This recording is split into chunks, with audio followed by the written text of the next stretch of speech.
There's no reason why that couldn't be your story. You don't have an expiration date. Ooh, I love that. The actual pages. Like, that's all that matters at the end of the day. This is the Authors and Agents podcast. Chelsea, I'm super excited to have you with me today and to pick your brain and learn more about you. You have got 3 books coming out this year. The first one that we're closest to is Face Off, which comes out May 30th.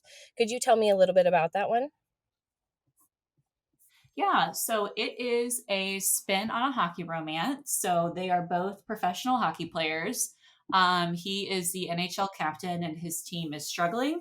And she comes up from the ECHL as the new winger on the team.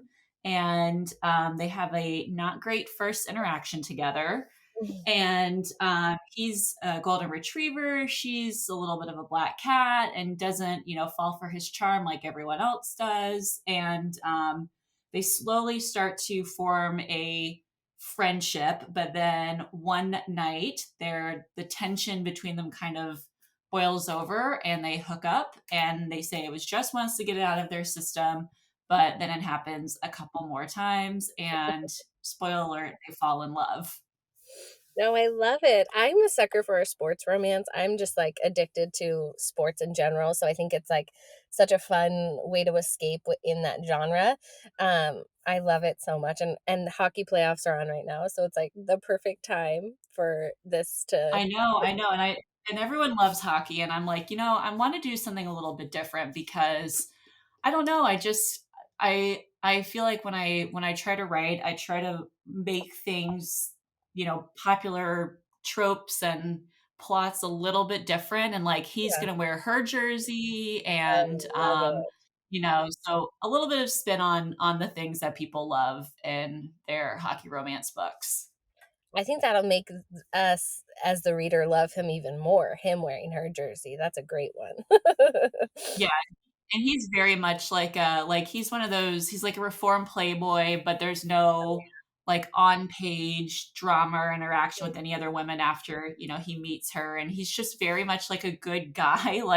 You just like love him. He's like a little lovable little, truly like a little golden retriever. So So I'm so excited. Well, this is, so exciting. So Face Off will be your 8th published book. Is that right? yes, and that's absolutely wild to think about.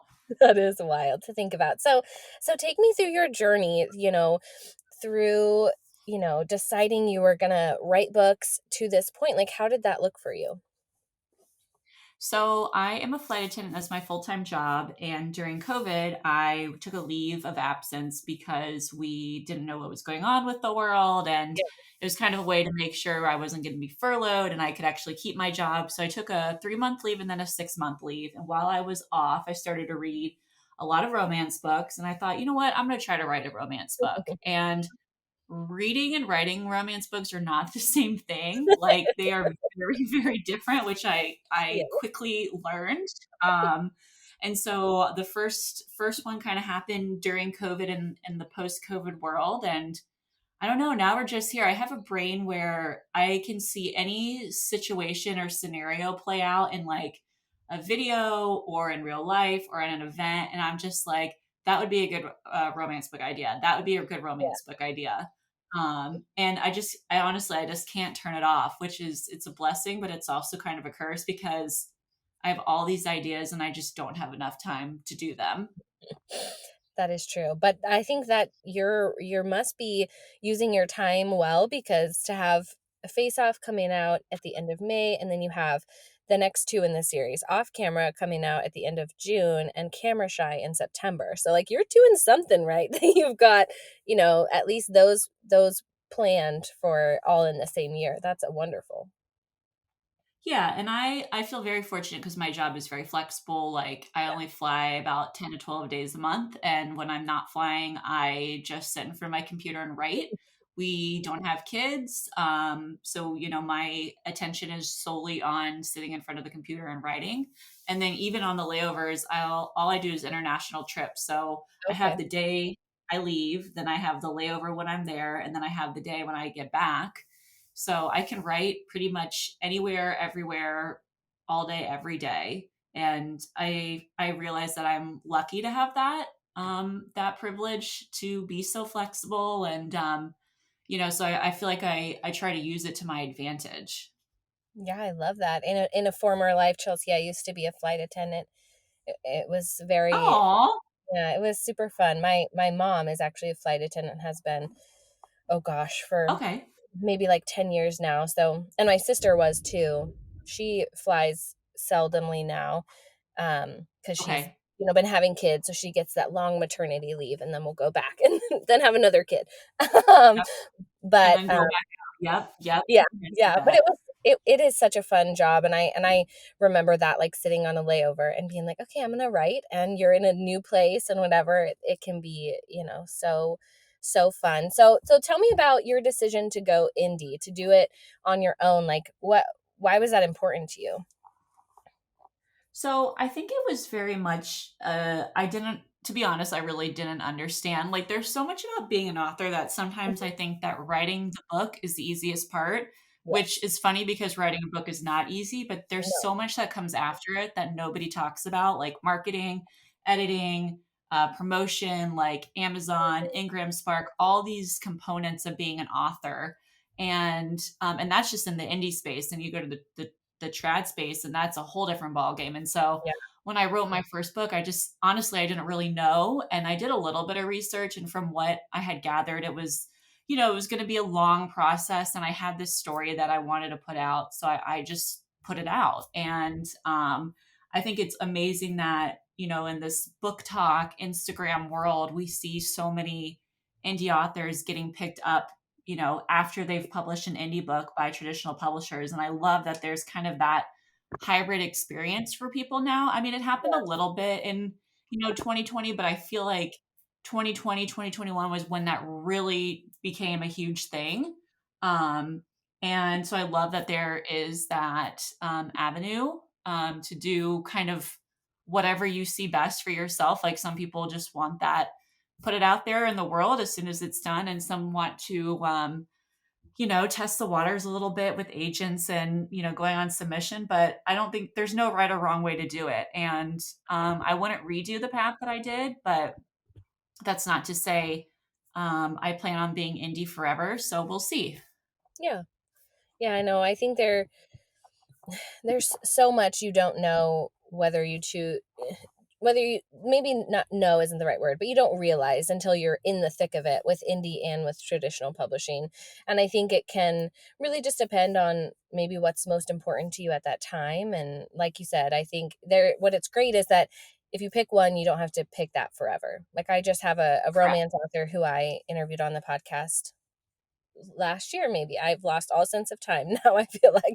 But she had a book traditionally published, and she just released her own book indie that's a little bit off her brand, Yeah. but still has another traditionally published book coming out later this year. And I'm like, I love that there's that freedom where you can kind of maybe have the best of both worlds depending on your situation.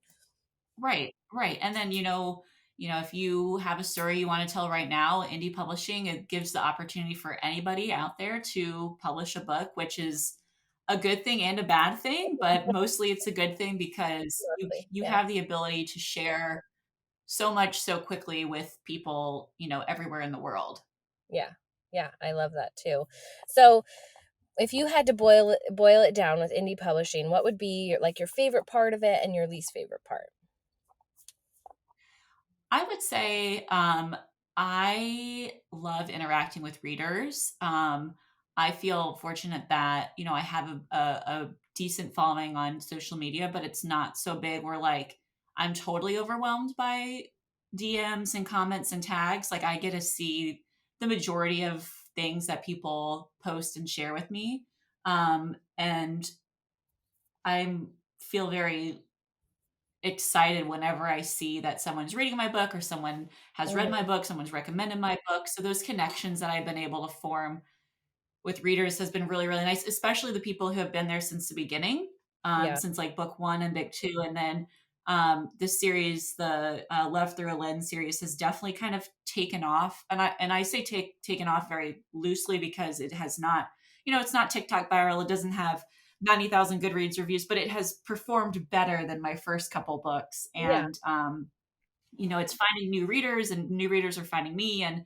I feel grateful for the people that have kind of been there all along and who have kind of seen my growth as an author as well.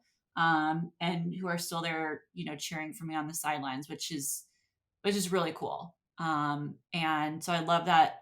And then also the other support system with other indie authors, because like I said, there's so much that goes into it that we're all kind of just like flailing around, like, I don't know what to do. Does anyone else know what to do? Nope, no clue, kind of thing. So we're all kind of just out here, flying by the seat of our pants, but we're all doing that together. So Exactly. That's the important part. We're not alone in that. not alone.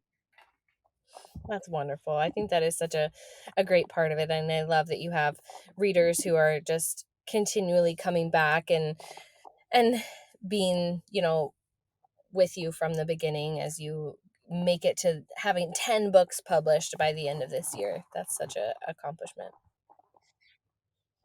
Yeah, that's wild. And then I think there have been a couple authors who've posted stuff lately. Who was it? I think it was like Devney Perry who posted the other day that she just published she's going to publish like number 60 or 65 this year or something like that, like some number. And I'm like, I can't even it blows my mind that like we all just have these ideas, and like there's just so much talent out there, and not just the talent, but the readers who keep wanting to read stuff by us as an author. And I think that's just so cool that we have this opportunity to just tell whatever story we want, and there's going to be someone out there who wants to read it.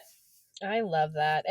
If I can insert my own favorite thing about indie publishing, it's exactly that we have this ability to have these stories be out there and find the readers who want them, regardless of, and I say this with all the love for traditional publishing and agents, without, like having to fit whatever the agents are looking for at that time, right? The stories still have readers and are able to be, met with good reception out there, on their own, which I think is so awesome.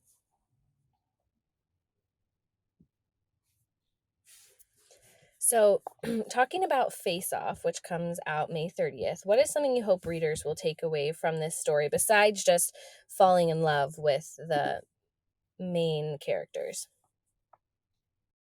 So I think I'm a huge sports fan, and I've been a sports fan my entire life. I'm more of a basketball girl, but I'll watch any sport. And what I've loved, so we've always loved sports romances where, the guy's the athlete, he's the hockey player, he's the quarterback, whatever it is. But we've also seen this surgence in women athletes and women athletes getting the attention that they deserve. Yeah.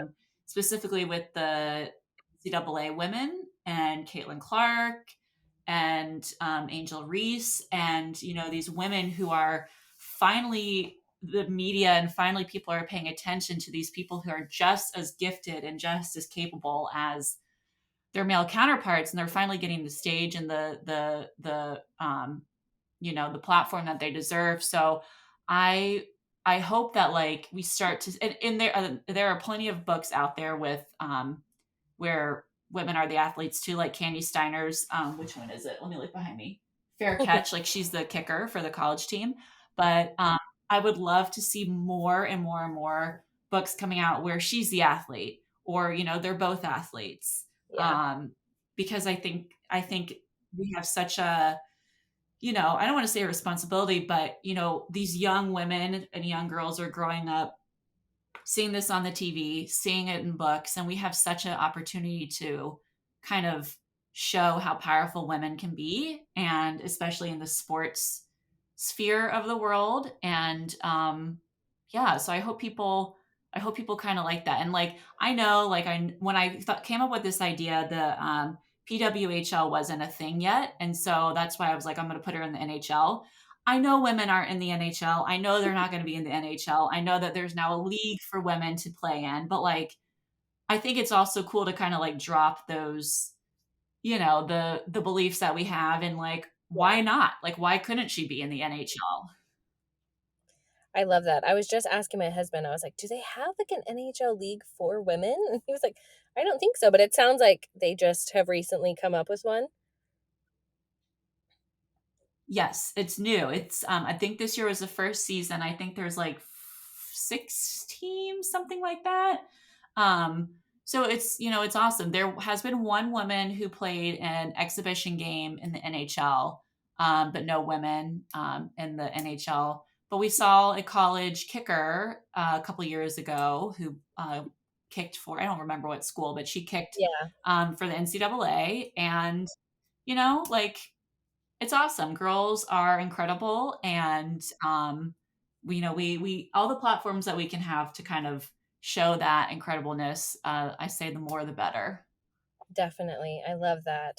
I want to see some romance where she's the billionaire and he's the waiter at a restaurant. Let's swap Exactly, the exactly, tropes that we always read. and I